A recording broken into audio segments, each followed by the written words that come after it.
একটা ইন্টারভিউতে আমিই বলি, আজকে আমার বোন আছে আমার সাথে, তো আজকে বোন বলো।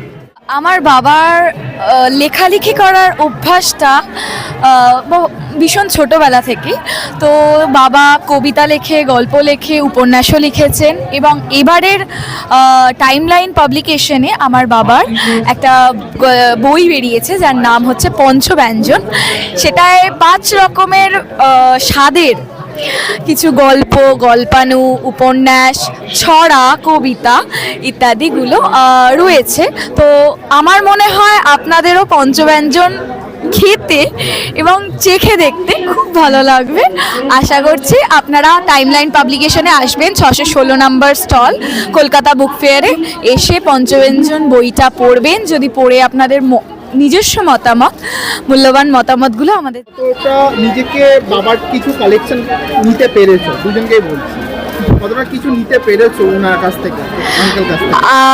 আমি বলবো, মানে আমাকে সবাই বলে, আমি বলি না কিন্তু সবাই বলে যে আমাকে আর দাদাকে সবাই বলে যে আমরা বাবার মানে পুরো কপি পেস্ট, যে আমরা বাবার থেকে সাংস্কৃতিক দিকের গুণগুলো সবটাই পেয়েছে। আমি যেমন নাচ করতে পছন্দ করি, অভিনয়টাও আমি ছোটোবেলায় করেছি, কিন্তু বড় হয়ে পড়াশোনা করার সাথে সাথে আমি অভিনয়টাকে কন্টিনিউ করতে আর পারিনি, কিন্তু আমার দাদা সেটাকে কন্টিনিউ করে নিয়ে এসছে এবং সে এখন এস্টাবলিশড একজন অ্যাক্টর। সেটাই তো আমি ভীষণ গর্ববোধ করি। আর তার সাথে সাথে আমার বাবার স্বপ্ন পূরণ হয়েছে, কারণ আমার বাবার ছোটোবেলা থেকে ভীষণ ইচ্ছে ছিল অভিনয় করার, সেটা আমার বাবার চোখ দিয়ে দাদার ক্ষেত্রে ফুটিয়ে তুলতে পেরেছে।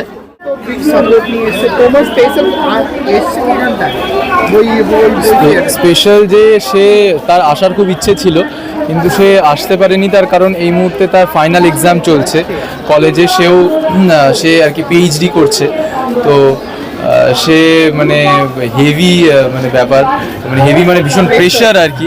সেই জন্য ওর খুব ইচ্ছে ছিল আসার, অনেক মাস আগে থেকেই ও ভেবে রেখেছিল, বলে রেখেছিল, কারণ তখনও এক্সামের ডেট অ্যানাউন্স করেনি, কিন্তু লাস্ট মোমেন্টে ওদের অ্যানাউন্স করেছে, তার কারণে কোনোভাবে আসতে পারেনি। কিন্তু মানে কালকে মানে রাত 12টার পরই ভিডিও কলে কনগ্র্যাচুলেট করেছে বাবাকে।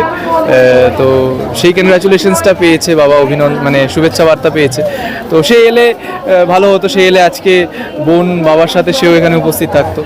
এবার লাস্ট দর্শক এটা জানতে চাই যে কুসুমে কি কি আসতে চলেছে, এপিসোডে কি কি চমক আসতে চলেছে, বা কুসুম ছাড়া তোমাকে আর কোথাও কোথাও দেখতে পারবো, কোনো ওটিটিতে বা কোনো ফিল্মে দেখতে পারবো কি?